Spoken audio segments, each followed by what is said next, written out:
The galaxy had been at peace for 3,000 years. At least that is what the Galactic Concordance told itself. 12 ancient species ruled the stars. They had built empires that stretched across millions of worlds, their ships numbered in the billions. Their technologies were so advanced that they had forgotten how they worked. War between them had become a game of careful dance of politics and small battles that never truly hurt anyone important. Ambassador Velkith of the Siri Dominion sat in his observation chamber on Station Prime, the great diplomatic hub at the center of Concordant space. He was old by his species standards, nearly 400 years. His scaled skin had turned from bright green to a dull gray. His 4 eyes had grown weak, but his mind remained sharp, and his position remained secure. He spent most of his days watching the empty space outside his window and remembering better times. The young diplomats handled the real work now. He was merely a symbol, a reminder of traditions that fewer and fewer beings seemed to care about. Alert came at the 17th hour of the standard day. Velkath was drinking his evening tea, habit he had picked up from a species long since extinct, when his personal screen began flashing red. He almost ignored it. Alerts were common these days. Pirates near the outer colonies, trade disputes between mining corporations, small matters that solved themselves. But something made him look. Perhaps it was instinct, perhaps it was fate. The words on the screen made his 4 hearts stop beating. Unknown vessel detected. Sector 7, Gamma Quarantine Zone Alpha. Velkith dropped his tea. The cup shattered on the floor, but he did not notice. His old hands were shaking as he pulled up the sensor data. Quarantine Zone Alpha. He had not heard that name in nearly 200 years. Most beings in the Concordance did not even know it existed. The records had been sealed. The navigation charts had been altered. The entire sector had been erased from public knowledge. But Velkith remembered.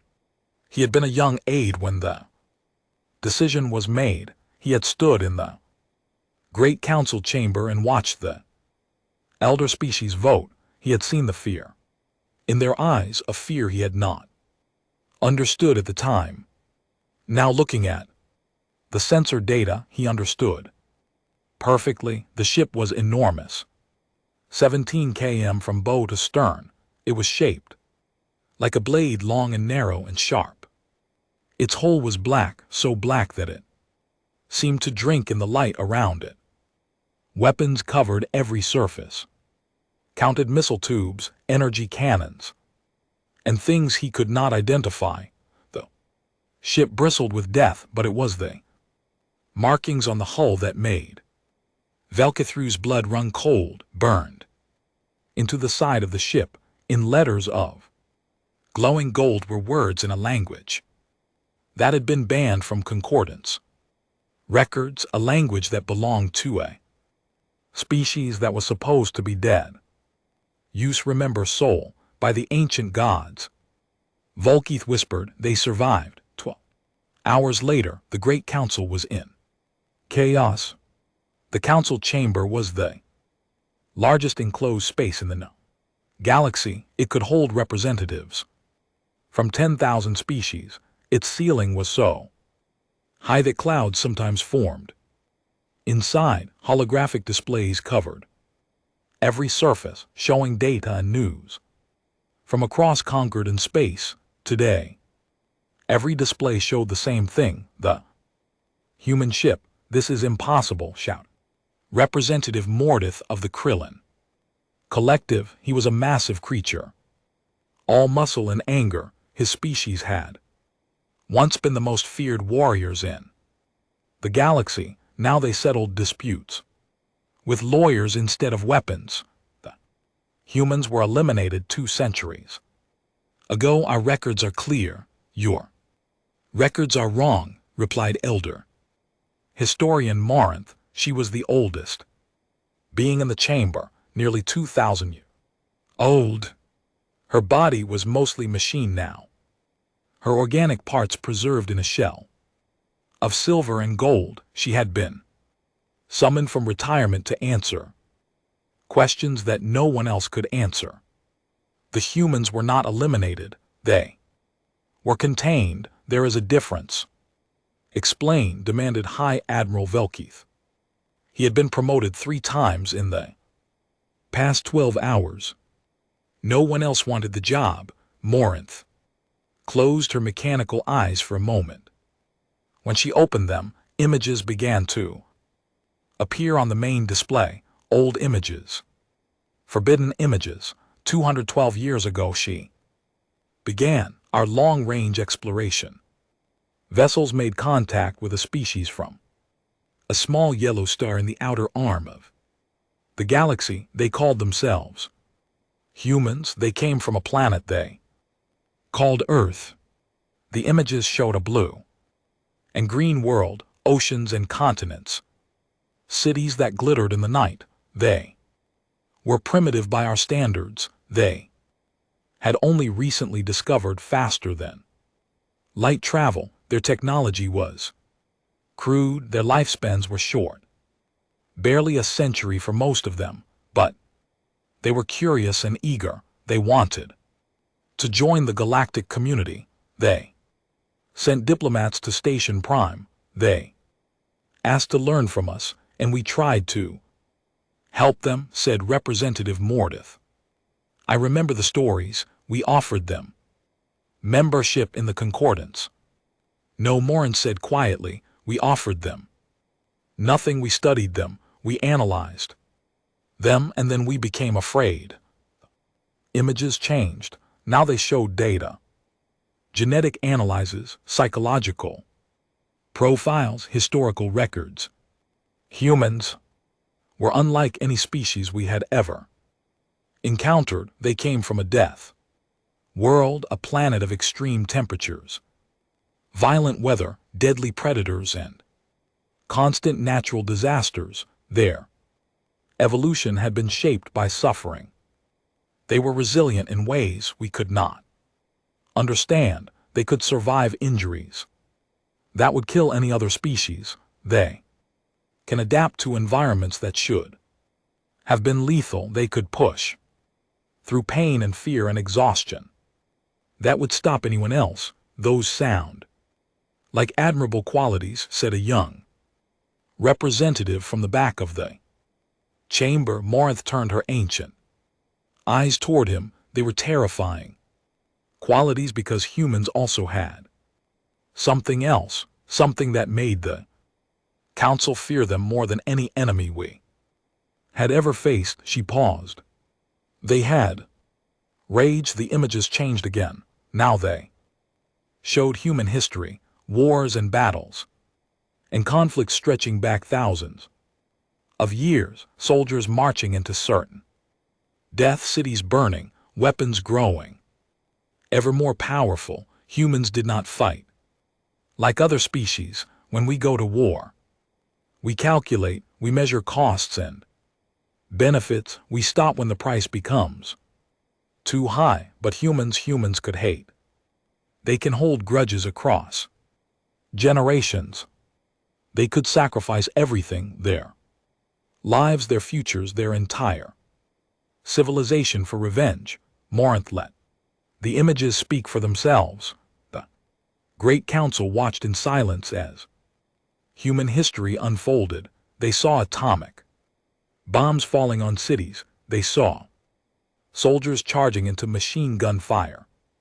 They saw resistance fighters holding out against impossible odds, dying rather than surrendering. The Council analyzed the data and reached a conclusion. Morinth continued. Humans were too dangerous to exist if they were allowed to grow. If they were allowed to develop, they would eventually challenge the Concordance And when they did, they would not stop until one side or the other was completely destroyed. So we decided to act first, Velsit said. His voice was hollow. We decided to destroy them before they could destroy us.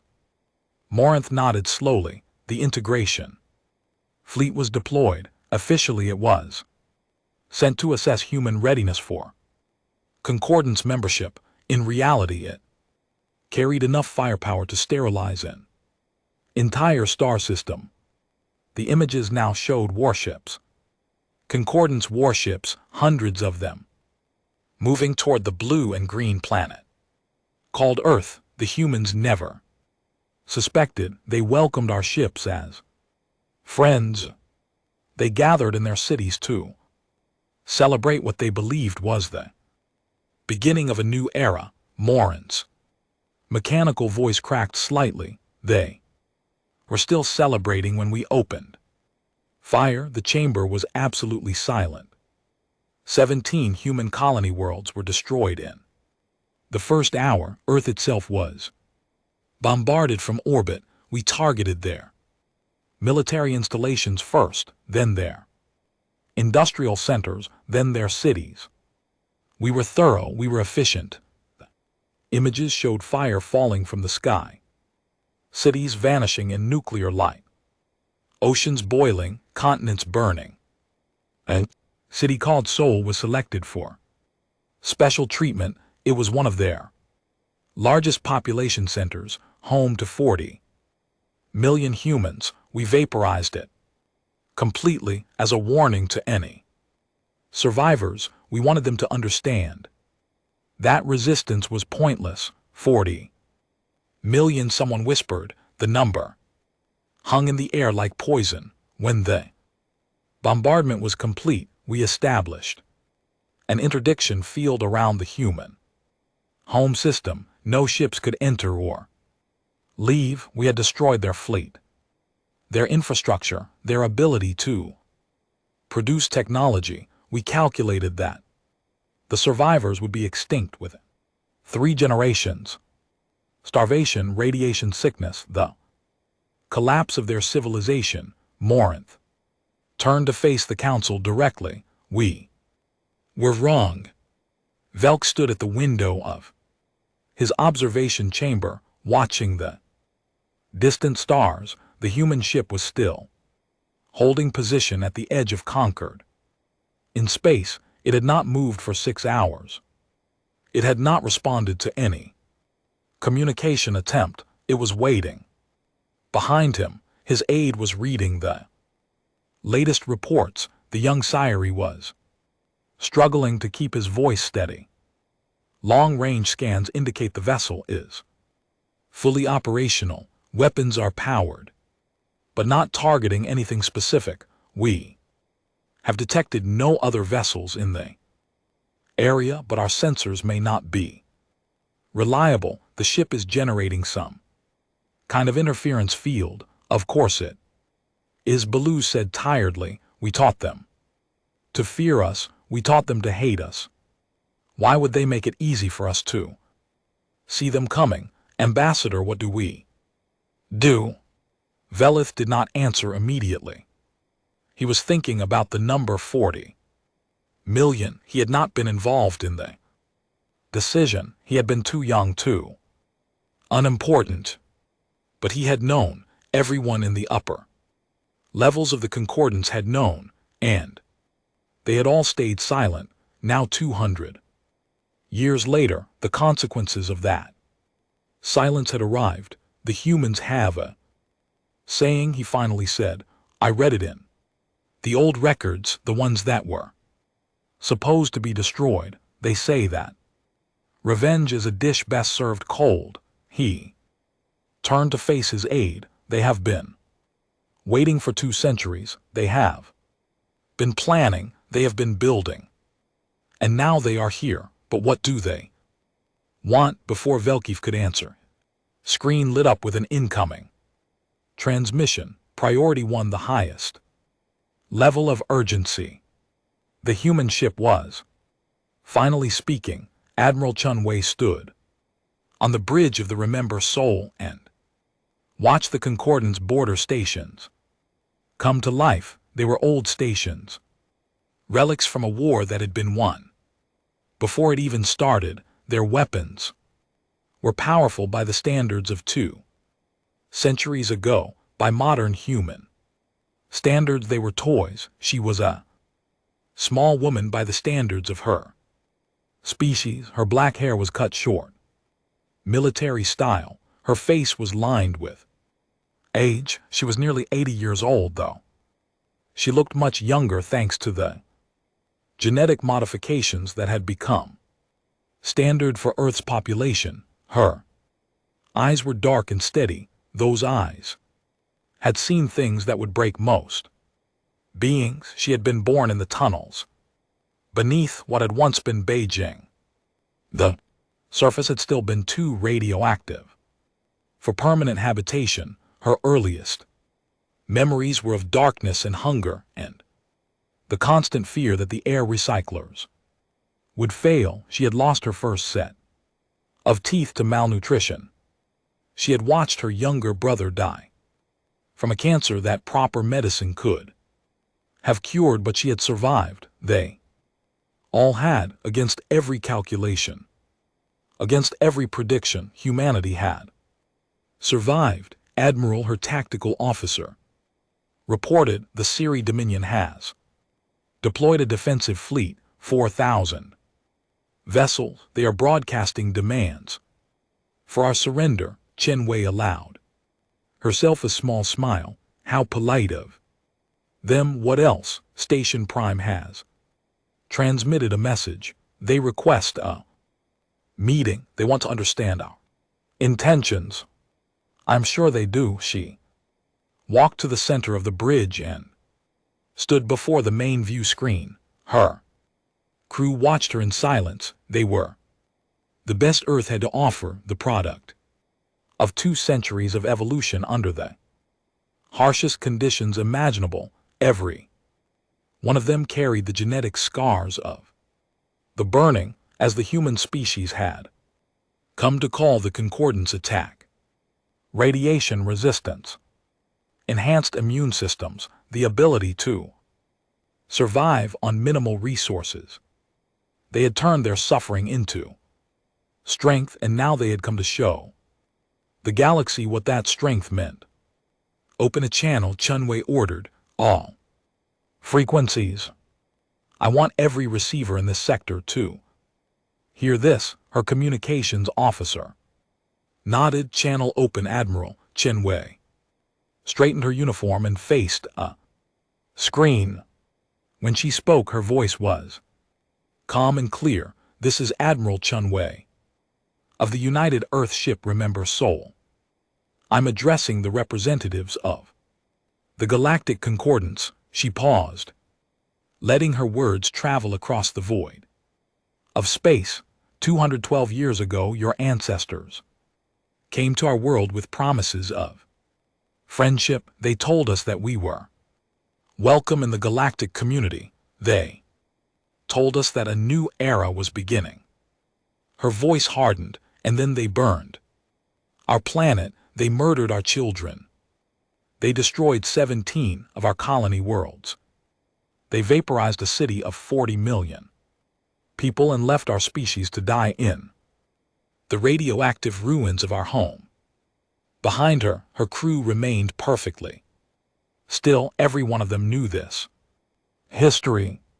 It had been taught in every school, remembered in every ceremony, carved into every memorial on Earth. You thought you had destroyed us. You thought we would fade away and be forgotten. You erased us from your records and blocked our star from your maps. You pretended we had never existed. Chen Wei smiled, but there was no warmth in it. You were wrong. She gestured to her tactical officer. Show them. The Remember Soul transmitted its specifications, its dimensions, its weapons capacity, its crew complement, but most importantly, it transmitted images of its sister ships, hundreds of them, waiting and hidden. Bases throughout human space, the human species did not die. We survived, we rebuilt, we learned, and we have spent 2 centuries preparing for this moment. She stepped closer to the screen. Your records called our home a death world. You were correct. It was a world of fire and ice and storm. It bred survivors. It bred warriors. And when you tried to destroy us, you only made us stronger. Her voice dropped to almost a whisper. We have not forgotten, soul. We have not forgiven. The name of every victim is carved into the hull of this ship. 40 million names, 40 million reasons to hate you. Should straighten again, but we have not come for genocide. We have not come to do to you what you did to us. If we wanted that, we would not have announced ourselves. You would never have seen us coming. The Concordance stations were powering down their weapons. The Scirie fleet was holding position. Across the galaxy, billions of beings were watching and waiting. We have come for something else. We have come to remind you that we exist. We have come to show you what your fear created, and we have come to deliver a message. Chunwei's dark eyes seemed to look directly through the screen, directly at every being watching. Humanity is coming home, and nothing in this galaxy will stop us. The transmission ended. The Remember soul began to move, and the galaxy held its breath.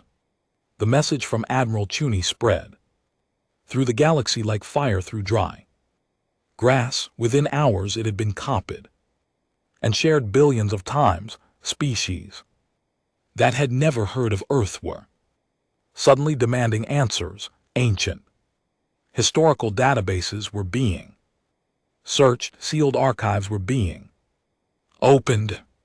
The carefully constructed lie that the Galactic Concordance had maintained for 2 centuries was collapsing. On Station Prime, Elder Historian Morin sat alone in her private chamber. Her mechanical body did not need rest, but her organic brain was exhausted. She had spent the last 20 hours answering questions from the council, from journalists, from terrified citizens who wanted to know if the stories were true. The stories were true, all of them. A soft chime announced a visitor. Morinth did not bother to check who it was. She already knew. DH High Admiral Velketh entered. Slowly, he looked older than he had the day before. The weight of command was crushing him. His scales had turned almost completely gray, and his 4 eyes were red from lack of sleep. You knew, he said simply. You knew from the beginning. Morinth did not deny it. I was young when the decision was made. I was a junior alchemist. My job was to record the council proceedings and ensure the records were properly stored. She paused, and then later to ensure certain records were destroyed. Why did you not speak up? Why did you not tell someone? Tell them what? That our ancestors committed genocide. That everything we believed about the Concordance was built on murder. Morinth shook her ancient head. I told myself that the humans were gone, that the truth could not help them, that revealing it would only cause pain and chaos. So you stayed silent. I stayed silent for 200 years. Her mechanical eyes focused on the view screen where the human ship was still visible as a tiny dot of darkness against the stars. And now silence is no longer an option. Velka sat down heavily in a chair designed for a much smaller species. The council is demanding a full investigation. They want to know exactly what happened 2 centuries ago. Every detail, every name, every decision.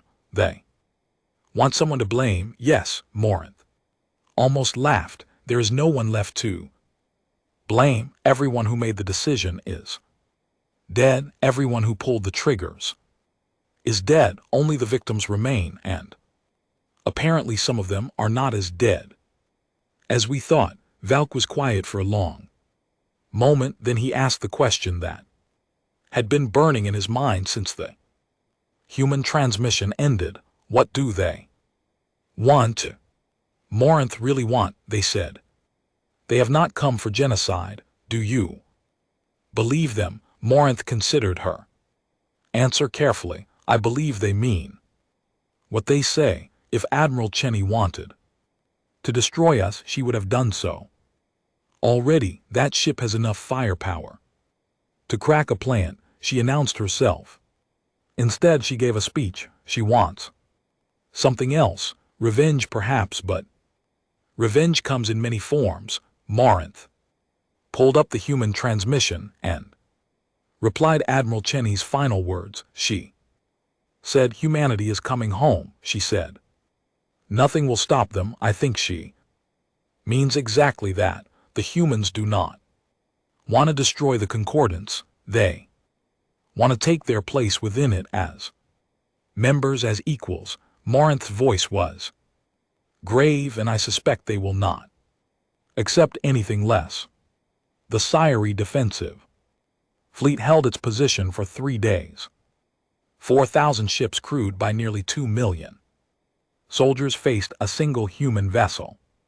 Across 100,000 km of empty space, they were the pride of the Dominion, the finest warships that money and technology could produce. Their weapons had crushed rebellions and conquered worlds their crews had trained for generations.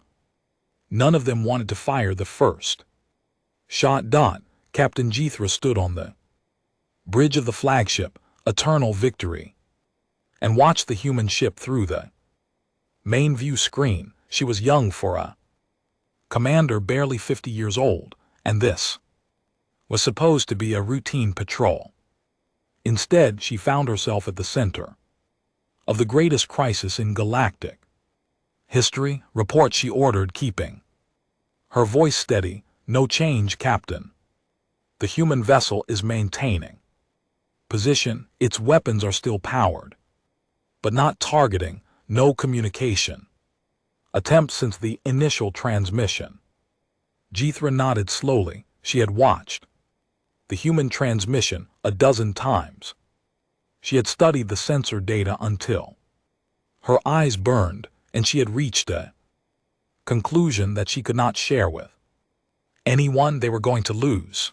The numbers did not lie. The human ship was generating energy readings that should have been impossible. Its hull was absorbing their scanning beams without reflecting anything useful. Its weapons were larger and more numerous than anything in the Scythian arsenal, and it had been built to fight, not to patrol or police or intimidate, but to destroy enemies in the most efficient way possible. The Concordance had not built a ship like that in 3,000 years. They had forgotten how. Captain, her communications officer called out, "We are receiving a transmission from Station Prime Priority Alpha. Put it through." High Admiral Velkis appeared on the screen. He looked exhausted, but his voice was firm. "Captain Jethro, you are ordered to stand down. Do not engage the human vessel under any circumstances. If they move, track them, but do not fire unless fired upon first. Is that understood?" "Understood, Admiral, but may I ask, what is the Council's plan?" Velkith hesitated. "We are attempting to establish diplomatic contact. The humans have agreed to receive an envoy. Ambassador Kor will be traveling to their vessel to begin negotiations." Jethro blinked in surprise. "Ambassador Korth? Is that wise?" Kor was one of the most respected diplomats in the Concordance. He was also one of the oldest. His species, the Mallory, were known for their wisdom and their skill at finding peaceful solutions to impossible problems. If anyone can negotiate with the humans, it was him. But the humans had been clear about their feelings. They had not forgotten. They had not forgiven. The ambassador volunteered. Vela said he believes he can find a path forward. He believes the humans are willing to talk, and if he is wrong, did not answer. He did not need to.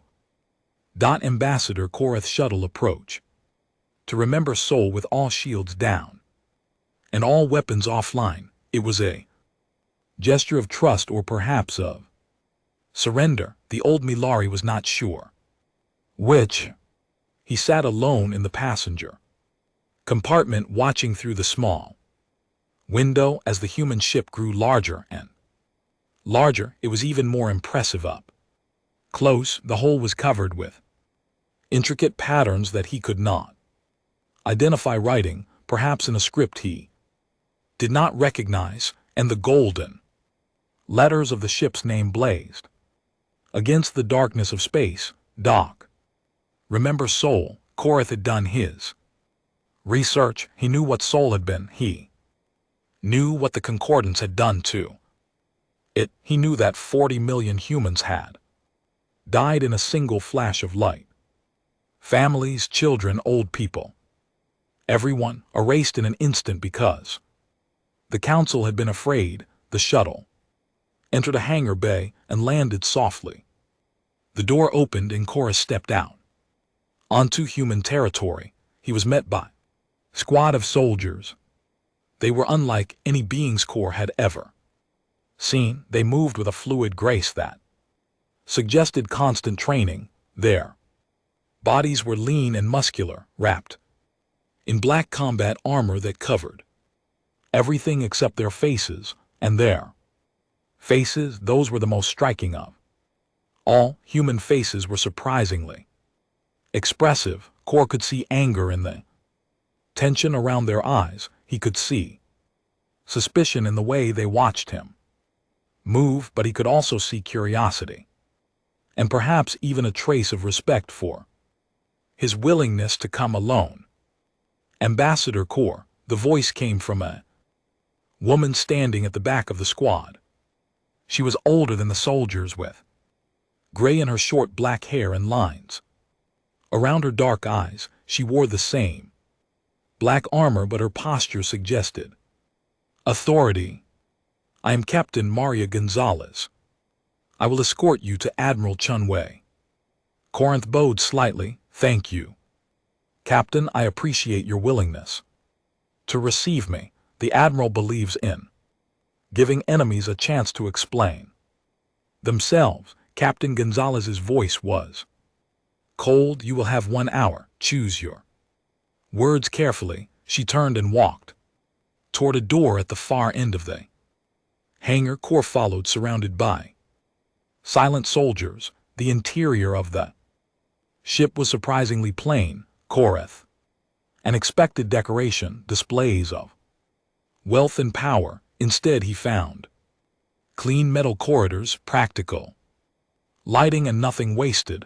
Every space seemed designed for function rather than appearance, but there were exceptions. They'd passed through a long corridor lined with photographs, thousands of them covering every wall. From floor to ceiling. Korath stopped and looked more closely. Each photograph showed a different person, humans of all ages, all appearances. Some were smiling, some were serious, some were clearly official portraits. Others were casual images captured in moments of joy or peace. Who are they? He asked. Captain Gonzalez stopped and turned. For a moment her cold expression softened. The victims. Every photograph on this wall represents someone who died in soul. We recovered what images we could from the ruins. The ones we could not identify, we represent with a blank frame. Korath looked down the corridor. It stretched for nearly 100 m. The walls were completely covered. There are so many, he whispered. 40 million is a large number, Gonzalez replied, but it is important to remember that it was not just a number. It was 40 million individual lives, 40 million stories, 40 million futures that were stolen. She resumed walking. Kor followed in silence. Admiral Shenny received Korth in a simple conference room. There was no throne, no display of power, just a metal table, a few chairs, and a window that looked out into the infinite blackness of space. She was smaller than Kor had expected. The humans in general were smaller than he had expected, but there was something in her eyes that made size irrelevant. She looked at him with the calm patience of a predator that knew it had all the time in the world. Ambassador Korth, she said, gesturing to a chair, please sit. Would you like something to drink? We have a beverage called tea that I find quite calming. Torres sat carefully. Thank you, Admiral. Tea would be appreciated. Chuni nodded to an aide who left and returned moments later with 2 cups of steaming liquid. Kor took his carefully. The cup was designed for human hands and felt awkward in his grip, and sipped. The tea was bitter but not unpleasant. I watched your transmission, Chunwei said, sitting across from him. I saw the look on the council's faces. They were afraid. They were cornered. They still are. Good, they should be. Chenwei sipped their own tea. For 2 centuries they believed they had eliminated us. They believed they could commit genocide and face no consequences. They were wrong. Admiral, I will not insult you by pretending that what the Concordance did was justified. It was murder on a scale that I cannot truly comprehend. The beings who made that decision were wrong. They were afraid, and they allowed their fear to turn them into monsters. Chen Wei said nothing. She simply watched him with those dark, patient eyes. But those beings are dead now, Korth continued. Everyone who planned the attack, everyone who carried it out, they are all gone. The current generation of the Concordance has lived their entire lives not knowing what their ancestors did. They are innocent of the crime, are they? Chenny sat down her cup. They benefited from the crime. They lived in peace and prosperity while my species struggled to survive in the ruins of our world. They built their comfortable lives on our bones. That is true, but does that make them guilty?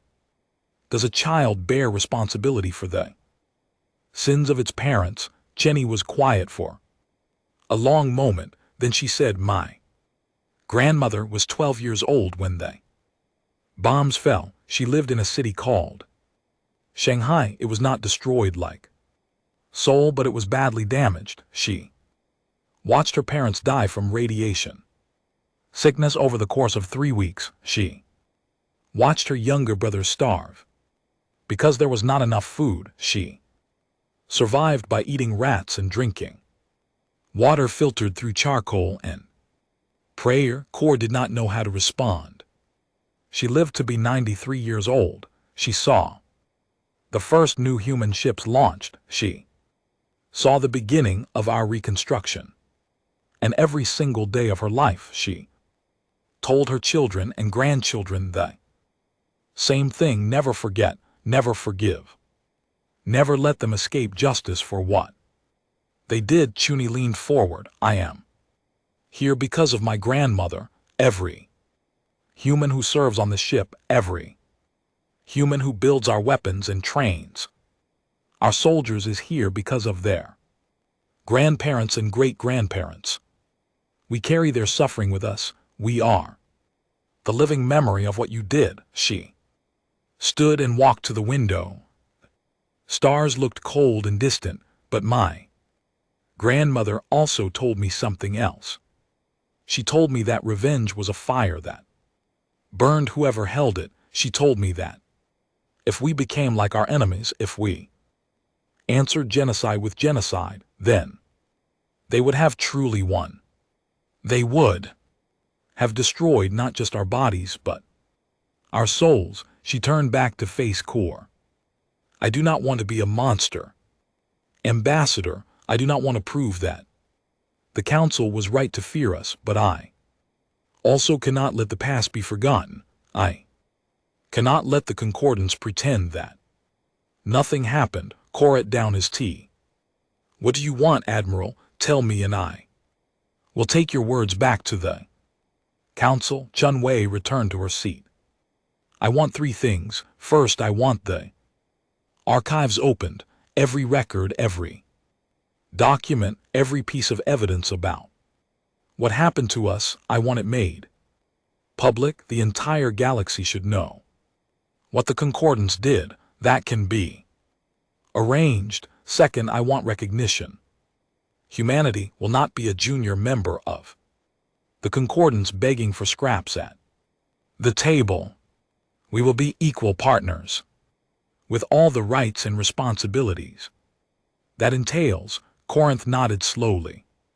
That will be more difficult. The Council will resist, but I believe it can be achieved. And third, Chunwi's voice hardened. I want the beings responsible for Soul to be remembered, not as heroes who protected the galaxy from a dangerous species, but as what they really were: murderers, war criminals.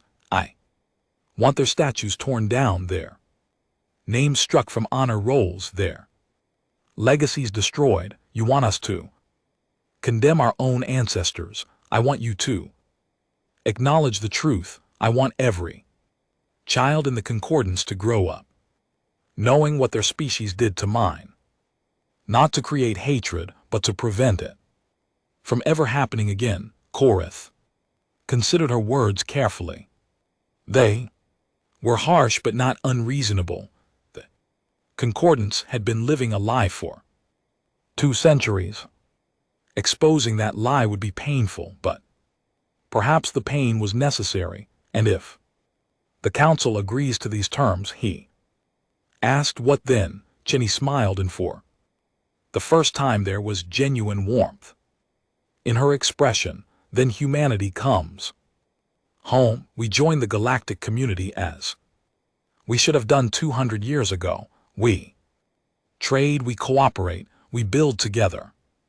We show the galaxy that the Council was wrong to fear us, not because we are weak, but because we choose to be more than our anger. And if the Council refuses, the warmth vanished. Then we take what we want by force, and I promise you, Ambassador, you do not want that. You have seen what one ship can do. You have not seen what 1,000 ships can do. Core believed her. 18 hours later, Ambassador Core stood before the Great Council and delivered Admiral Cheney's demands. The chamber erupted in chaos. Some representatives demanded immediate war. Others called for unconditional surrender. A few simply sat in stunned silence, unable to process what they were hearing. High Admiral Velkith listened to it all without speaking. He was thinking about the sensor data from the Siri fleet. He was thinking about the energy readings from the human ship. He was thinking about the certainty in Admiral Chuni's voice. They had created this. The Council's ancestors had looked at a young, eager species and seen only a threat to be eliminated. They had tried to destroy humanity before humanity could become dangerous. Instead, they had made humanity more dangerous than anyone could have imagined. The debate continued for hours. Arguments flew back and forth. Threats were made and withdrawn. Alliances formed and dissolved. But in the end, everyone reached the same conclusion. They had no choice, the human ship was already moving toward the citadel of stars, the heart of concordant space, and nothing in their combined arsenals could stop it. The Remember Soul crossed into Concordance core territory on the morning of the 7th day. Admiral Cheney stood on the bridge and watched the stars slide past on the main view screen. Behind her, her crew worked in focused silence. Every station was manned. Every system was ready. They had trained for this moment for years, dreaming of it for generations. Admiral, her navigation officer, reported, "We are entering the Velen system. This is the first major population center on our route to the Citadel." Chunway nodded. "What are we facing?" "The Velen Defensive Network, 12 orbital stations, each armed with plasma cannons and missile batteries. Approximately 200 patrol ships. They are broadcasting warnings and demanding we halt our advance, ignore them, maintain course and speed." The bridge was quiet. Everyone knew what was about to happen. Orbital Station Gamma 7 was the largest defense platform in the Velen system. It had been built 3 centuries ago, during the last major conflict between Concordance members. Since then it had seen no real combat. Its crew spent their days running drills and maintaining equipment that had never been tested in actual battle. Station Commander Yellis was reviewing supply requests when the alert started. "Commander," his sensor officer shouted, "the human ship is accelerating. It will enter weapons range in 4 minutes." Yalish felt his stomach clench. He had watched the transmission from Admiral Kai. He had seen the look in her eyes, and, unlike many of his fellow officers, he believed every word she had said. "All stations battle ready," he ordered, his voice steady despite his fear. "Charge plasma cannons, prepare missile batteries, and get me a direct line to Central Command." The connection took almost a minute to establish. When it did, Yelris found himself looking at a tired bureaucrat in a distant office. "Commander Yell, we are aware of the situation. You are ordered to engage the human vessel and delay its advance until reinforcements arrive." "Delay it," Yalish struggled to control his voice. "With what, sir? You have seen the sensor data. That ship is larger than this entire station. Its weapons are. You have your orders, Commander. The Concordance is counting on you." The connection ended. Yelris stared at the blank screen for a moment. Then he turned to his crew. They were all looking at him, waiting for guidance. Most of them were young, barely past their training years. They had joined the Defense Force expecting easy duty and regular pay. They had not expected this. "Listen to me carefully," Yelris said quietly. "In a few minutes that ship will enter our weapons range. When it does, we will fire. We will do our duty. But I want you all to know that I do not expect us to survive this engagement. No." One spoke. "The humans have come for justice. They have come for recognition of what was done to them, and, personally, I believe they deserve it. But that is not for us to decide. Our job is to defend our system, and that is what we will do." He straightened and faced the view screen. The human ship was visible now, a dark blade against the stars, growing larger by the second. "All stations, prepare to fire on my command." Admiral Chainway watched the defensive stations power up their weapons. She felt no anger toward them. They were soldiers doing their job, following orders from leaders who had given them no real choice. But she could not let them stop her. Tactical, she said calmly, target the lead stations. Weapon systems only, fire when ready. The Remember Soul's primary cannon, charged with a sound like thunder. Energy built in the forward array, so much energy that the ship's hull actually vibrated with it, and then it released a beam of pure white light. Crossed the void of space, it struck Orbital Station Gamma 7 precisely where Chunwei had ordered on the weapons platforms that ringed its exterior. Metal vaporized. Systems overloaded. In 3 seconds the station's entire offensive capability was gone, but the station itself remained intact. Its life support still functioned, its crew still lived. Station neutralized. A tactical officer reported, moving to next target. One by one, the Remember Soul disabled the Velen defensive network. Each shot was precisely aimed, removing weapons without destroying the stations themselves. It was a display of control that should have been impossible, and it was exactly the message Shen Wei wanted to send.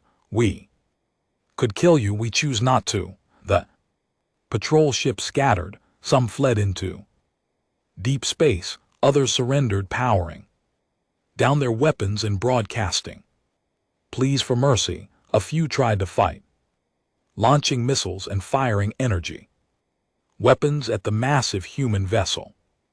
Their attacks splashed against it.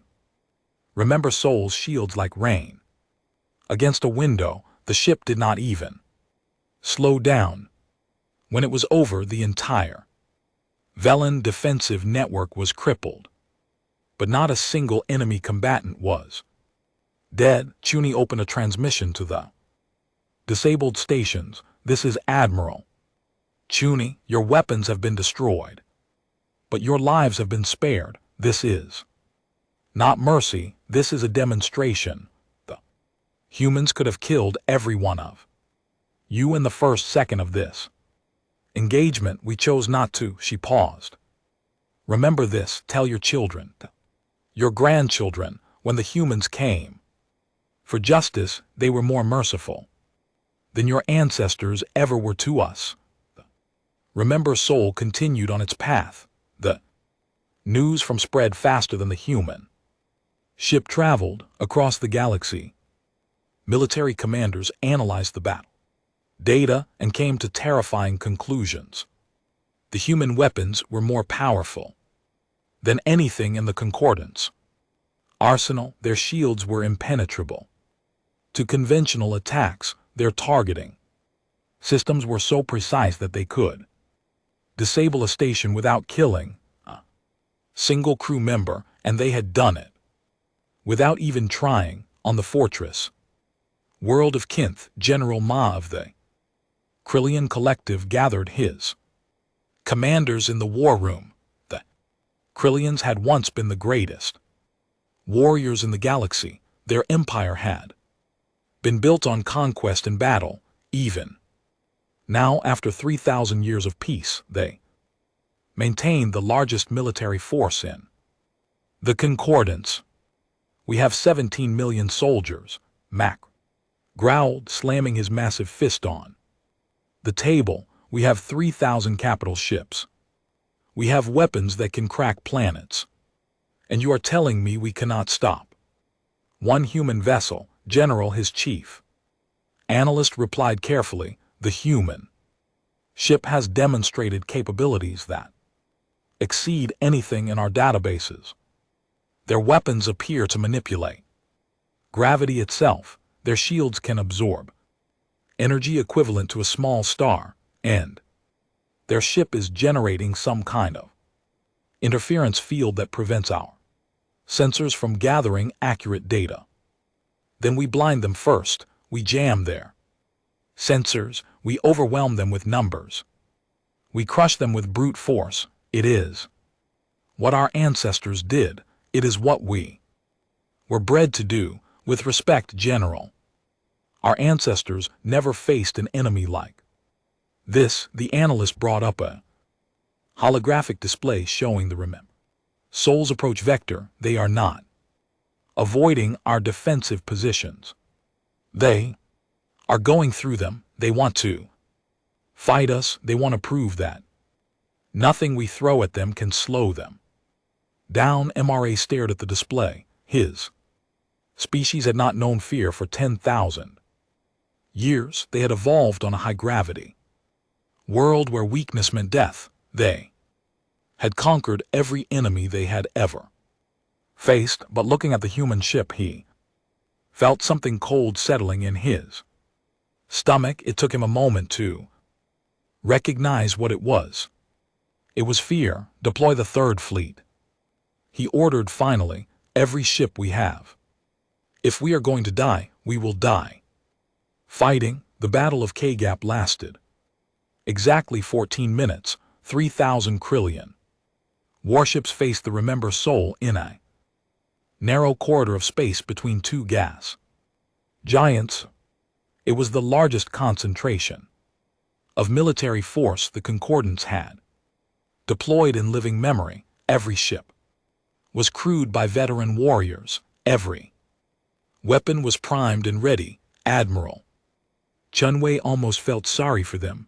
All hands battle stations, she announced over the ship's intercom. This is what we have been training for. This is what we have been building toward. 200 years ago they murdered our families. They burned our world. They tried to erase our species from existence. Her voice hardened. Today we show them what we learned from that experience.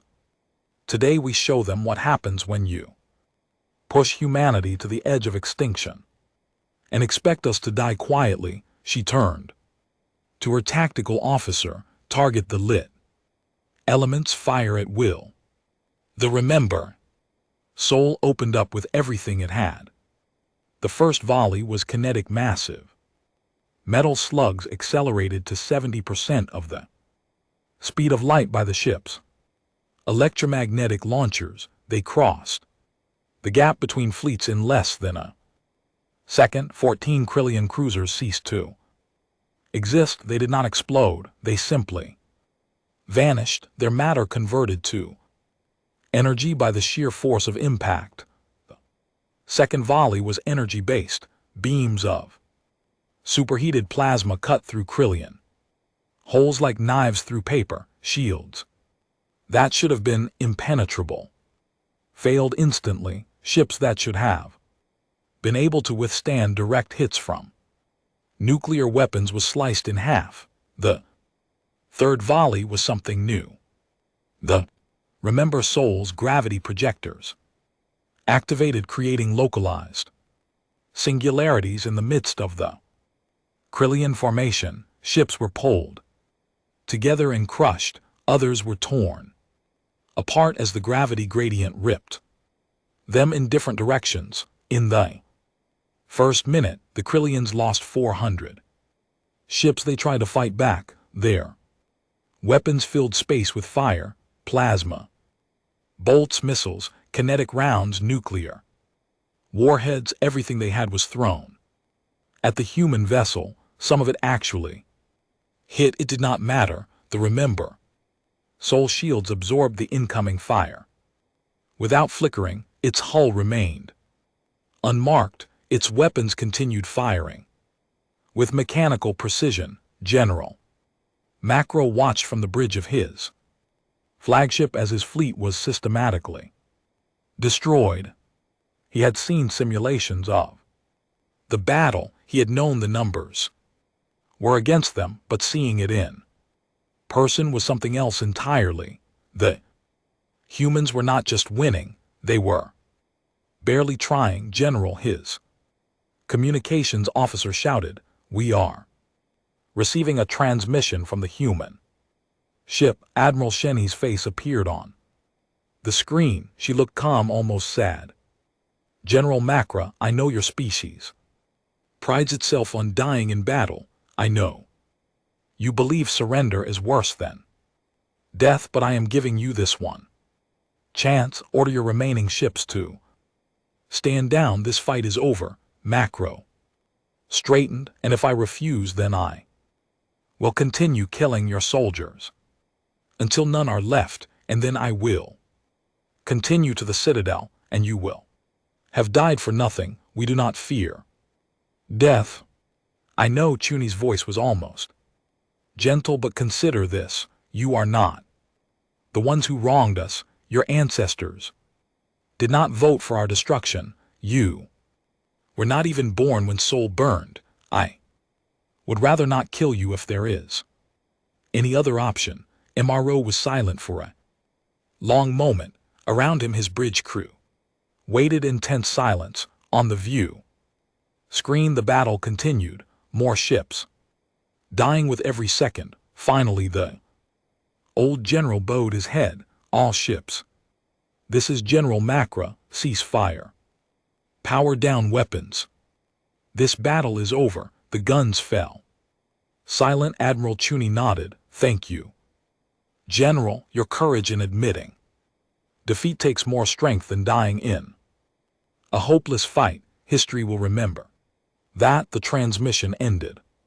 The Remember Seoul passed through the remains of the Krillian fleet and continued on its way. The news of the Battle of Karn Gap shattered something in the concordance. For 3,000 years the member species have believed themselves invincible. They had built the greatest civilization in galactic history. Their combined military power was beyond calculation.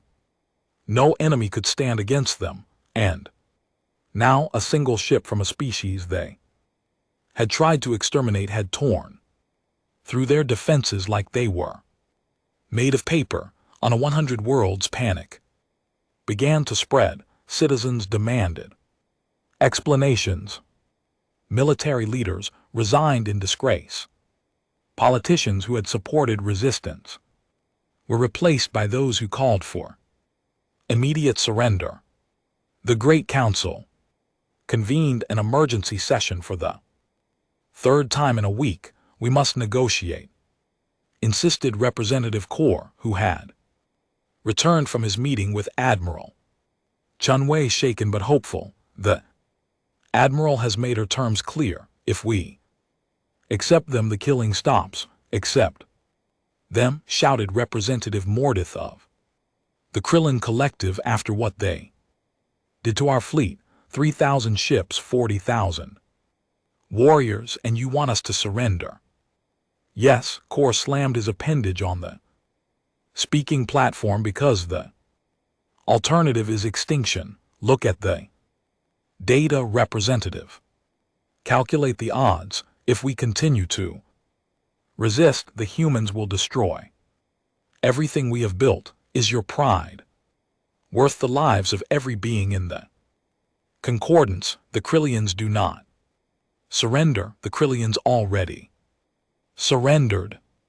Cord at the display, showing General Mur's face. Your greatest warrior saw what we were facing and made the only rational choice. Will you dishonor his sacrifice by continuing a war we cannot win? Mordith had no answer. Admiral Velkuth stood and cleared his throat. Representatives, please, we must focus. The human ship is currently 2 days from the Citadel of Stars. If we cannot stop it, and I believe we cannot, them, we must prepare for negotiation. What more can they want? Demanded a representative from Miori Federation. They have already humiliated us. They have proven that our military is worthless. What else is there? Velk looked at the assembled representatives. He was old and tired. He had spent the last week watching everything he believed and crumbled to dust.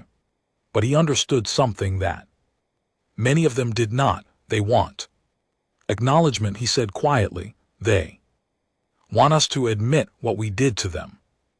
They want us to face our history and accept responsibility for the crimes of Our ancestors, and then they want to move forward. Admiral Chuni could have destroyed us. She has the power to do so. Instead, she has given us chance after chance to surrender.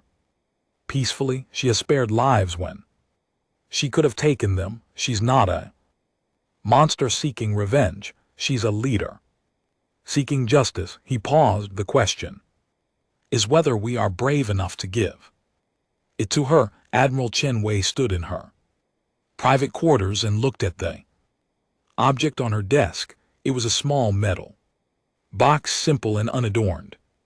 Inside was a child's shoe, pink with faded cartoon characters on the sides, scorch marks blackened the edges. The laces had rotted away long ago. It had belonged to her grandmother's sister, a girl named Li Mei, who had been 6 years old when the bombs fell on Seoul. Her body had never been found. Only the shoe had survived, recovered from the ruins by rescue workers months later. Chen Wei's grandmother had carried it across continents, through refugee camps and underground bunkers, through the long years of reconstruction. She had kept it until the day she died, and then she had passed it to Chenny's mother and finally to Chenny herself. 40 million people had died in Seoul. Each one of them had a story. Each one of them had a family who mourned them. And for 200 years the galaxy had pretended that those deaths meant nothing. Chen Wei closed a box and placed it back in her desk drawer. Tomorrow she would reach the citadel of stars. Tomorrow she would stand before the Great Council and demand justice for her species. But tonight she allowed herself to grieve. Felim for her grandmother, for all the billions who had died in the burning and its aftermath, and for the future that humanity had been denied, a future of peaceful exploration and cooperation, of learning from elder species and contributing their own gifts to the galactic community, a future that had been stolen by fear and hate. Perhaps that future could still be built. Perhaps it was not too late, but first there had to be a reckoning. Chinny wiped her eyes, straightened her uniform, and returned to the bridge. The citadel of stars was waiting. The citadel of stars had stood at the heart of concordance space for nearly 4,000 years. That it was not a planet or a station. It was both an artificial world built around the core of a dying star. The elder species had constructed it as a monument to their power, a symbol of their unity, a place where all the great civilizations of the galaxy could come together as equals. 18 million warships now surrounded it. They had been gathering for days, streaming in from every corner of conquered and space. Capital ships the size of small moons, carrier vessels holding tens of thousands of fighters, weapon platforms bristling with enough firepower to crack planets. Every member species had sent everything they had thought. It was the greatest concentration of military power in galactic history, and everyone knew it would not be enough. High Admiral Velkith stood in the command center of the Citadel, watching the tactical displays with tired eyes. The human ship was less than 12 hours away. It had passed through every defensive line. Without slowing, it had destroyed or disabled everything that stood in its path, always with precise strikes, always sparing lives when possible, but never stopping. Admiral, his aide said quietly, the council is requesting another briefing. Velif almost laughed. Another briefing? What more can I tell them? The human ship is coming. We cannot stop it. In approximately 12 hours, Admiral Chuni will arrive at the citadel and deliver her final ultimatum. That is the situation. It has not changed since my last briefing or the briefing before that. They are afraid. Admiral, so am I. Commander Sela of the Mallory Defense Force was young, barely 30 standard years old. She had graduated at the top of her class at the academy. She had served with distinction on 3 different vessels. She had been promoted twice in the last year alone, and now she was standing on the bridge of the battle cruiser Eternal Light, watching the tactical display and trying not to panic. Sela, her first officer, said gently, "Your hands are shaking." She looked down. He was right. She clenched her fists, willing them to be still. "I am fine, Teller, just tired." "We are all tired." Teller moved to stand beside her. He was older than she was, a veteran of countless patrols and exercises, but he had never seen real combat. None of them had. "But we have job to do. Whatever happens, we must be ready." "Ready for what?" Sela could not keep the bitterness from her voice. "You saw the reports from Corinth Gap. 3,000 Krillian warships against 1 human vessel. The battle lasted 14 minutes. 14 minutes, Teller, and the humans were barely scratched. Perhaps we will do better. Perhaps the stars will suddenly go dark and the universe will end." Sela shook her head. "I am sorry. That was unfair, but I cannot help thinking that we are all going to die for nothing." Teller was quiet for a moment. Then he said, "When I was a child, my grandmother told me a story about the old days before the concordance, before the peace. She said that our ancestors knew something that we have forgotten. They knew that sometimes you cannot win. Sometimes the enemy is stronger.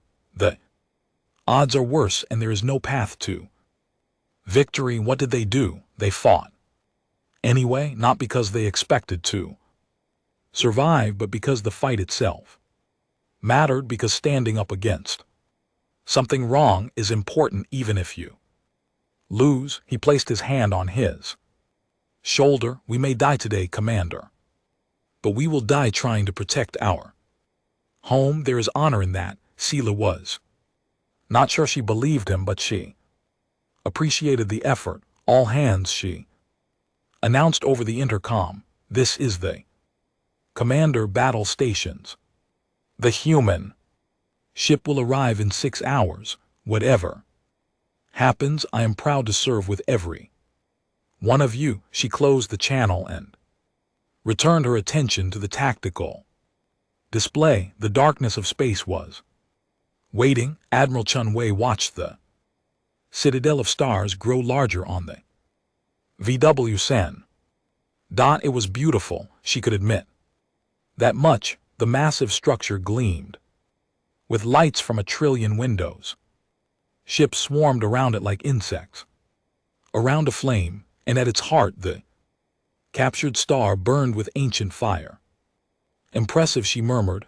Captain Maria Gonzalez stood beside her, arms folded across her chest. "It is a symbol of everything they built while we were dying in the ruins. All this wealth, all this power, and they could not even spare the resources to check if we were really dead. They did not want to know. It was easier to forget."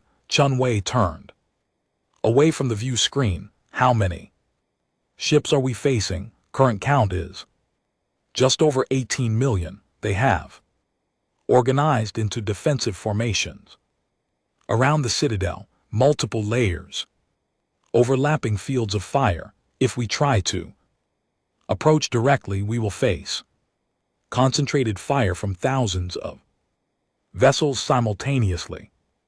"Recommendations?" Gonzalez smiled grimly. "Hit them hard.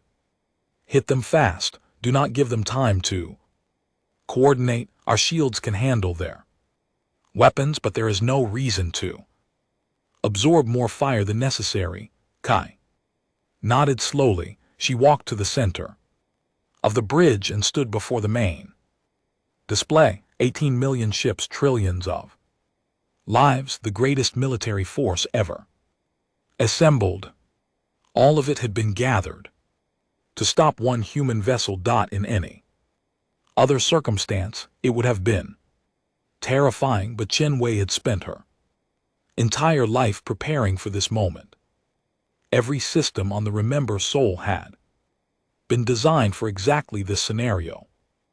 Every member of her crew had trained for years, knowing that they might face the combined might of the entire galaxy. They were ready, all stations. This is the Admiral. Prepare for final approach. We will maintain current course until we reach the outer defensive line. Then we will begin engagement protocols. She paused. I want to be clear about our objectives. We are not here to destroy the Citadel. We are not here to slaughter the defenders. We are here to demonstrate that nothing they throw at us can stop us from reaching our destination. We will disable weapons, destroy ships that refuse to surrender, and break through every line they put in front of us. Her voice hardened. But we will not commit genocide. We will not become what they feared we would become. When this is over, I want the galaxy to know that humanity had every right to burn them all, and we chose not to. That is the victory I am fighting for. She returned to her command chair. Begin. Final approach. The outer defensive line consisted of 2,000 heavy cruisers and 500 weapon platforms. They opened fire the moment the Remember Soul came within range. Plasma beams, kinetic rounds, nuclear missiles, particle weapons, every form of destruction that the Concordance had ever developed was thrown at the human ship. Thought they. Remember Soul shields absorbed it all. Chen Wei watched the energy readings with calm detachment. The shields were holding at 93% capacity. They could sustain this level of bombardment for hours if necessary, but there was no need to wait. Return fire. Target weapon systems only. The human ship's gravity cannons activated. 12 shots precisely aimed, each one creating a localized distortion in space-time that crumpled weapon platforms like paper cups. Plasma beams cut through cruiser hulls, slicing away weapons turrets without destroying the ships themselves. In 60 seconds, the outer defensive line was neutralized. The Remember Soul continued forward. The second defensive line was large, of 5,000 ships arranged in a sphere around the Citadel's outer approaches. They had watched what happened to the first line. They knew their weapons were useless. They attacked anyway. Commander Sela of the Eternal Light led the assault. Her ship was at the front of the formation. Engines at maximum power, weapons firing continuously. She knew it was hopeless. She knew she was probably going to die. But Teller had been right. The fight mattered even if they lost. All weapons fire at will. She shouted over the chaos of the bridge. Target their shield projectors. If we can overload them, maybe. A beam of white light crossed her field of vision. The ship beside hers, the glorious Purpose, crewed by 3,000 of her friends and colleagues, vanished in a flash of superheated metal. No, Sela gripped her command chair as her ship rocked from a near miss. Helm, evasive maneuvers. Keep moving. Do not let them target us. But the Remember Soul was not targeting her. It was targeting everything around her. Ship after ship was sliced apart, disabled, sent spinning away into the darkness. The human weapons did not Miss, they did not hesitate, they were as precise as surgery and as unstoppable as death. Commander Teller shouted from his station, our shields are failing, we cannot take much more of this, keep fighting, we have to. The impact threw her from her chair, alarms screamed throughout the bridge, smoke filled the air. Damage report. Main weapons are offline, engines at 30%, all breaches on. Deck 7 through 12, Teller was bleeding from a cut on his forehead. Commander, we have to withdraw. Sela pulled herself to her feet. Through the smoke she could see the view screen still functioning. The Remember Soul was passing through the remains of the second defensive line. It had not even slowed down. All ships fall back to the third line. Regroup and prepare for a transmission. Cut her off. Admiral Cheney's face appeared on the screen. Concordance. Vessels, this is Admiral Cheney. Your weapons cannot harm us. Your numbers cannot stop us. Every second you continue fighting, more of your people die for nothing. Sela stared at the human woman's face. She expected to see cruelty there, or triumph, or bloodlust. Instead, she saw exhaustion, sadness, and something that might have been respect. You are brave, Chunwi continued. I understand why you fight. But this battle is over. Stand down and we will pass without further bloodshed. Continue fighting and we will destroy every ship between us and the Citadel.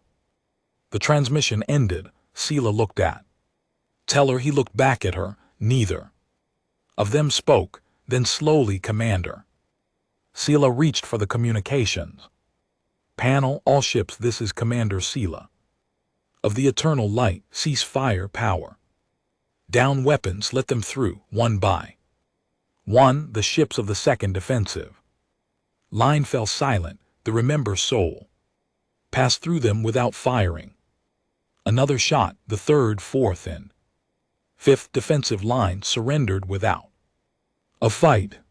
Ships that had sworn to die in defense of the Citadel powered down their weapons and watched as the human vessel passed by. Admirals who had spent their entire careers preparing for this moment stood on their bridges in stunned silence. The greatest military force in galactic history had been broken without ever truly fighting. In the command center of the Citadel, High Admiral Velkith watched it happen. They are not even trying anymore, he said quietly.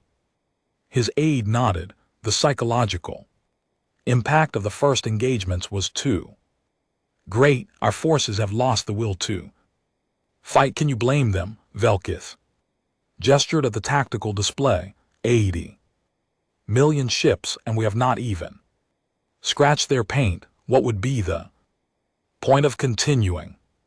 Some would say that dying in defense of home is always worthwhile. Some would be fools. Velith turned away from the display. I want a channel open to the human ship. It is time to end this. Admiral Chunwei received a communication request with something close to relief. She had been prepared to fight through all 18 million ships if necessary. The Remember Soul could have done it. Her crew would have followed her orders without hesitation. But every battle, every life taken weighed on her soul. She was not a monster. She had never wanted to be a monster. Put them through, she ordered. High Admiral Velkith's face appeared on the screen. He was an old Sirtha, grayscaled and forried with the look of someone who had seen too much in too long a life. Admiral Cheney, he said formally, I am High Admiral Velith of the Galactic Concordance. I am authorized to discuss terms. I appreciate that, Admiral. My terms have not changed since I first transmitted them. I am aware. Valk hesitated. Admiral, before we proceed, I want to say something, not as a negotiator but as a being who has studied what was done to your species. Go ahead, I am sorry. The words hung in the void between them. I am sorry for what our ancestors did. I'm sorry for the decades of silence that followed. I am sorry that it took the barrel of a gun pointed at our heads to force us to acknowledge our crimes. Valk bowed his head. You were right to come here. You were right to demand justice. And I truly hope that we can find a way forward that does not require more death.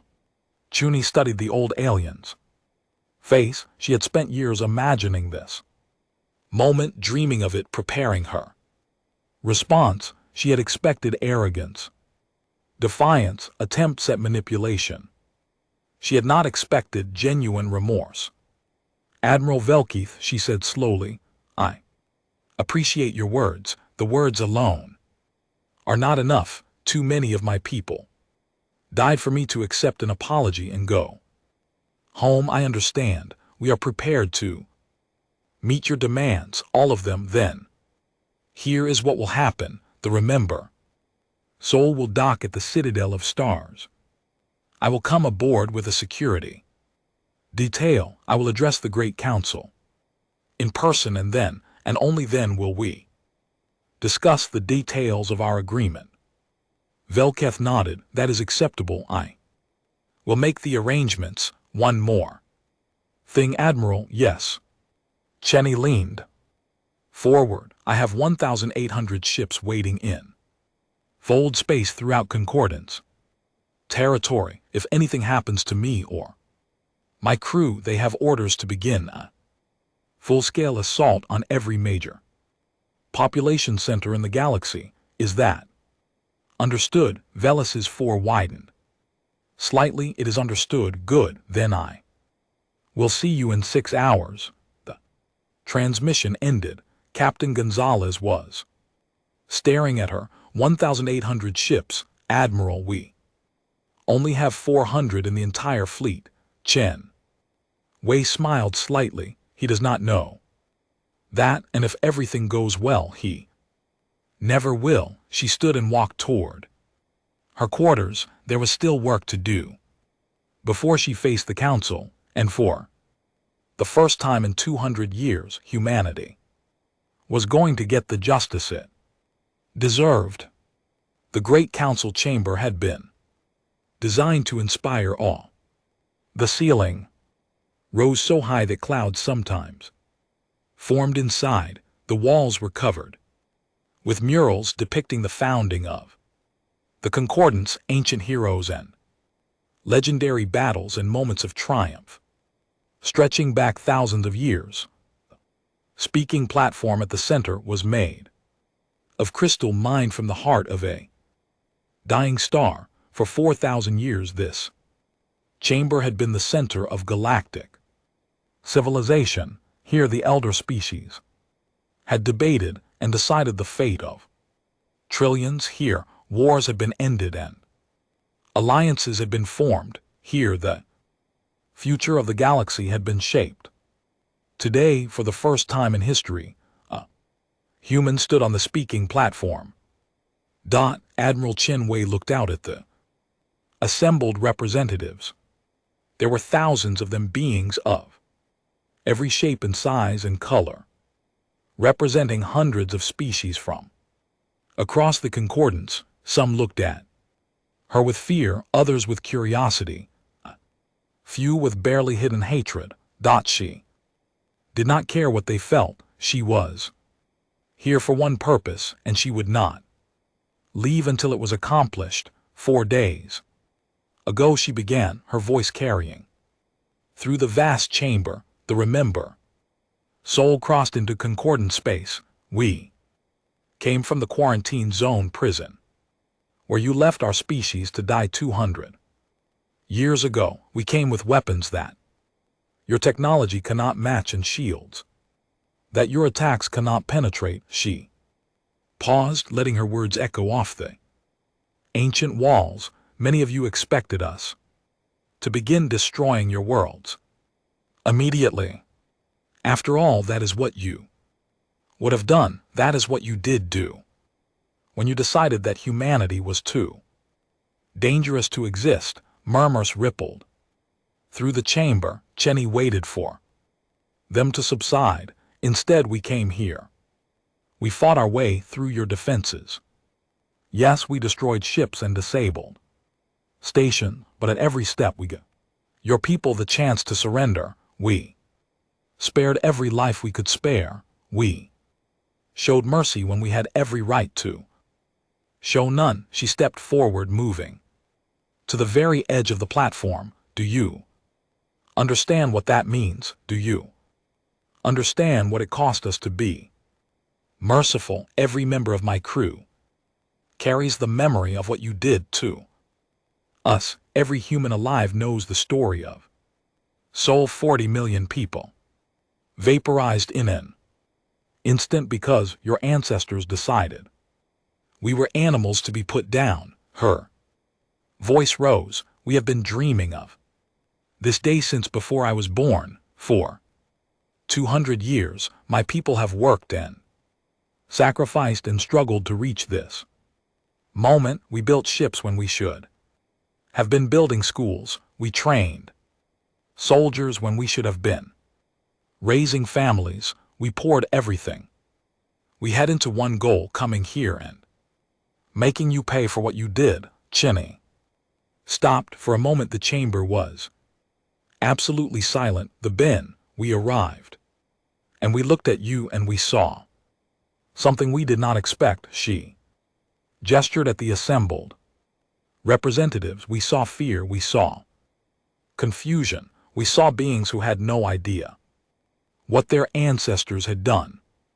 Beings who had grown up believing that the Concordance was a force for peace and justice in the galaxy. We saw children who knew nothing of soul, nothing of the integration fleet, nothing of the genocide that built their comfortable lives. She lowered her voice, and we had a choice. We could punish the children for the sins of their parents. We could do to you what you did to us, burn your worlds, murder your families, leave you to die in the ruins of everything you had built. It would have been fair. It would have been justice in a certain brutal way. Chuni shook her head slowly.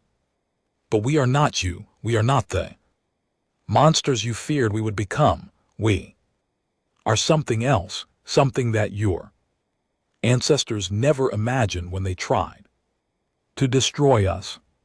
She straightened, standing tall on the ancient platform. We are survivors. We are builders. We are people who face the end of everything and refuse to give up. And we have learned something that you forgot long ago. True strength is not the ability to destroy. True strength is the ability to choose not to. I admire. Watch from his seat in the observation gallery as the human admiral spoke. He has spent the last 4 days preparing for this moment. He had reviewed every document, studied every precedent, consulted every expert. He had expected threats and demands, anger and accusations. He had not expected wisdom. Beside him, elder historian Morin was weeping, or doing what passed for weeping. In her mechanical body, fluid leaked from her optical sensors. Her ancient frame shook with something that might have been so. She is not what I expected, Morin whispered. No, Veli agreed. She is not. I thought they would be like us. I thought they would want revenge above all else. I thought 2 centuries of suffering would have turned them into exactly the monsters we feared. Marth turned to look at him. Instead, they are better than we ever were. Perhaps that is what frightened our ancestors, Velka said quietly. Perhaps they saw that potential in humanity and knew that it would eventually put them to shame. Then they were fools. They could have helped humanity develop. They could have guided them, learned from them, grown with them. Instead, Marinth's voice broke. Instead, they burned soul. On the platform below, Admiral Chuni was continuing her speech. But Velkith was no longer listening. He was thinking about what came next. The negotiations, the treaties, the long work of rebuilding trust between two civilizations. It would take generations. It might never be complete, but looking at the human woman standing in the heart of Concordance power, refusing to get into hatred, he felt something he had not felt in a very long time. He felt hope. I have demands, Admiral Chuni said. 3 of them, they are not negotiable. The chamber fell silent.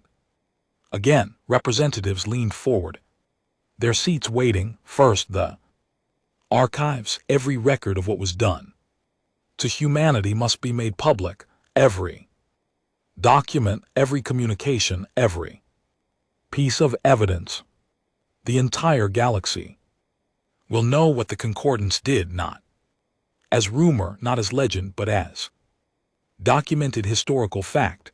Murmurs of discomfort rippled through the chamber, but no one objected. Second, recognition. Humanity will take its place in the galactic community as an equal, not as a junior species begging for scraps, not as a threat to be contained. We will have a seat on this council. We will have trading rights, diplomatic relations, and all the privileges that come with full membership in the Concordance. This caused more discussion. Cheney waited patiently for it to die down. Third, memory. The beings who planned and executed the attack on Earth will be remembered as what they were, war criminals. Their statues will be removed. Their names will be struck from honor rolls.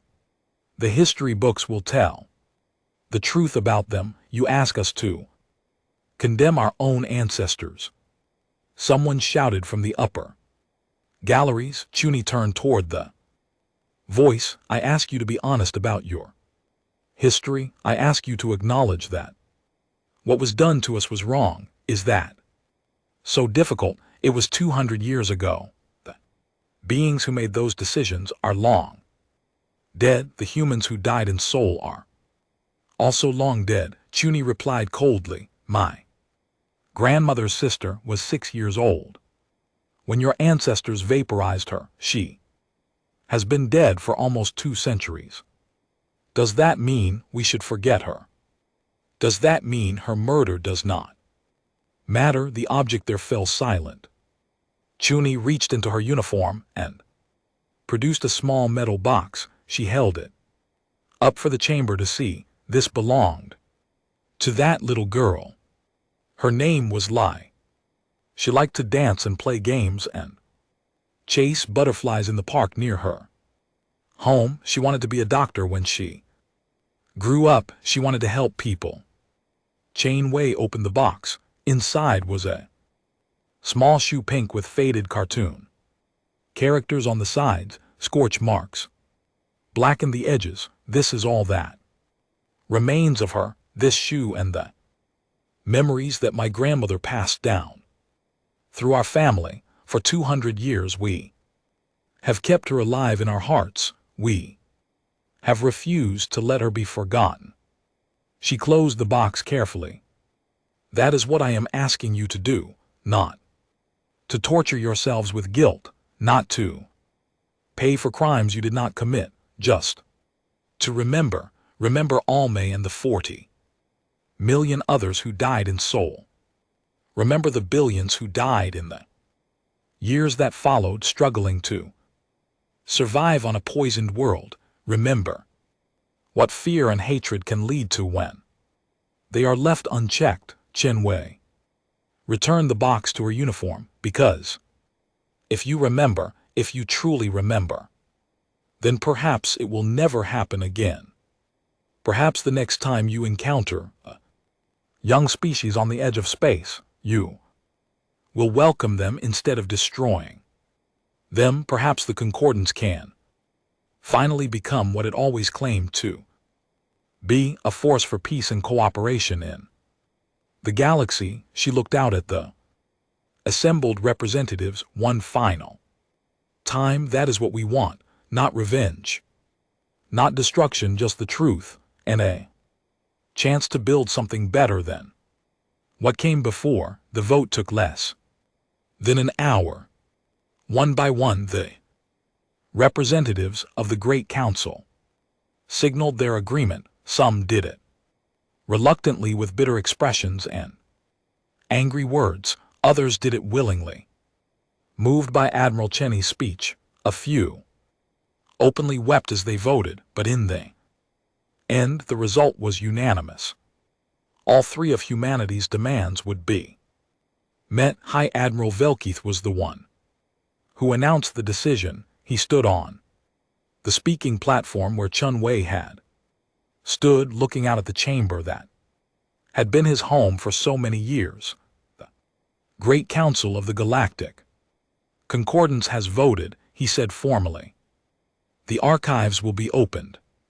Humanity will be recognized as a full member species with all associated rights and privileges, and the historical record will be corrected to reflect the truth of what was done 200 years ago. He paused. Additionally, the Council wishes to extend a formal apology to humanity and to Admiral Chen Wei personally. We recognize that no apology can undo the suffering of the past, but we hope that it can serve as the foundation for a better future. Velkeith turned to face Chen Wei, who was watching from the observation gallery. Admiral, on behalf of the Galactic Concordance, I am sorry. We are all sorry. What was done to your species was unforgivable, and we will carry the shame of it for generations to come. But we hope, we pray that you will allow us the opportunity to earn your trust, to show you that the Concordance can be better than its worst impulses. Chun Wei stood. The chamber fell silent, waiting for her response. Admiral Velkeith, she said, I accept your apology, not on behalf of the dead. Their voices are silent forever, and I cannot speak for them, but on behalf of the living, on behalf of my crew, my people, and all the generations of humans who will come after us. She descended from the gallery and walked toward the speaking platform. The representatives watched in silence as she crossed the vast chamber, her footsteps echoing off the ancient walls. When she reached the platform, she stood beside Velith and faced the assembly.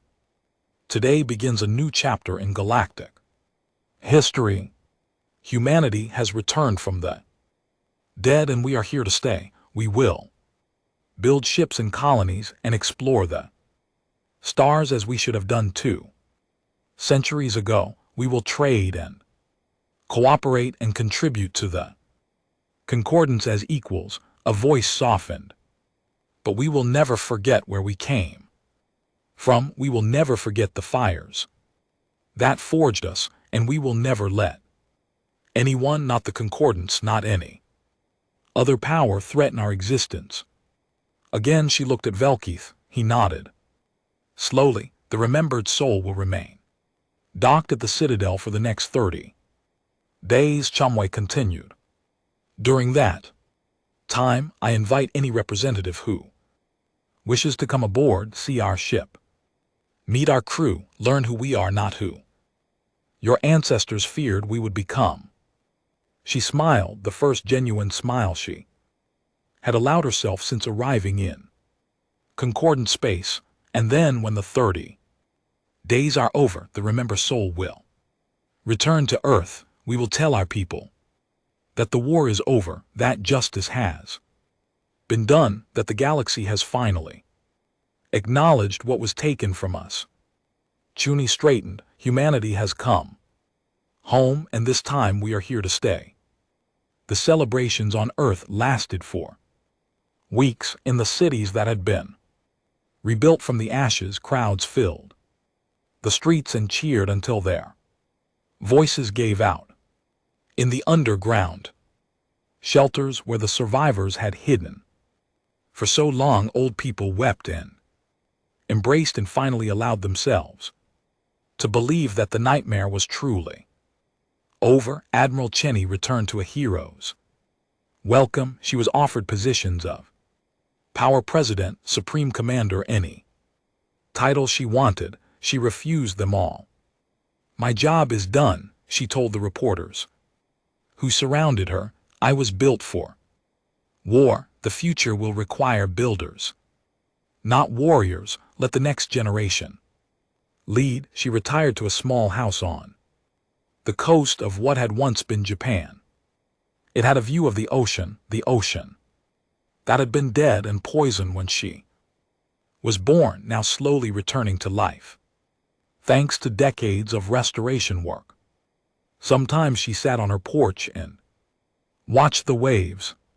Sometimes she took out the metal box and looked at Lai Mei's shoe, and sometimes she simply sat in silence, feeling the sun on her face and the wind in her hair. One evening, about a year after her return, she had a visitor. He was young, barely 20 by human standards, tall and thin with the genetic markers of second generation deep space adaptation. He stood at her gate and waited politely to be acknowledged. "Can I help you?" Chunwa asked. "Admiral, my name is James Wang.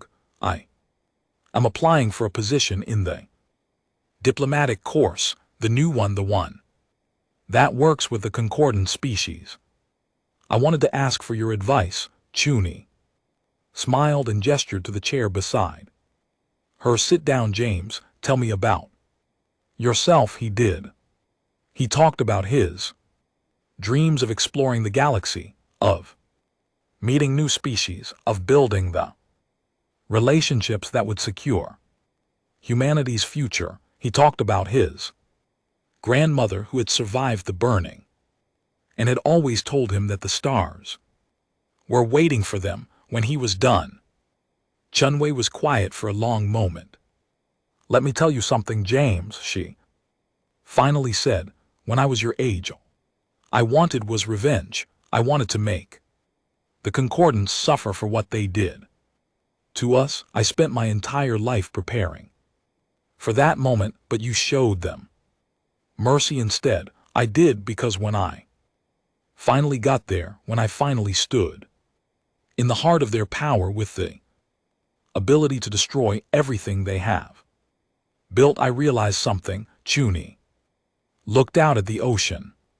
"Revenge would have made us just like them. It would have proven that they were right to fear us, but mercy proved that they were wrong." She turned back to the young man. "You want my advice? Here it is.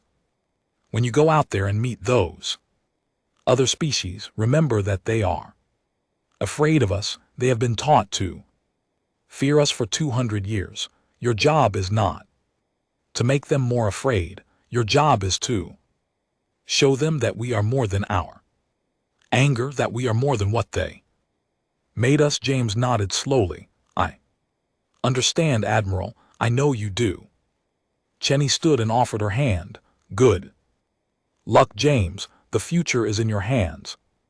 Now she watched him walk away down the path toward the road. He moved with the confidence of youth, the certainty that everything would work out in the end.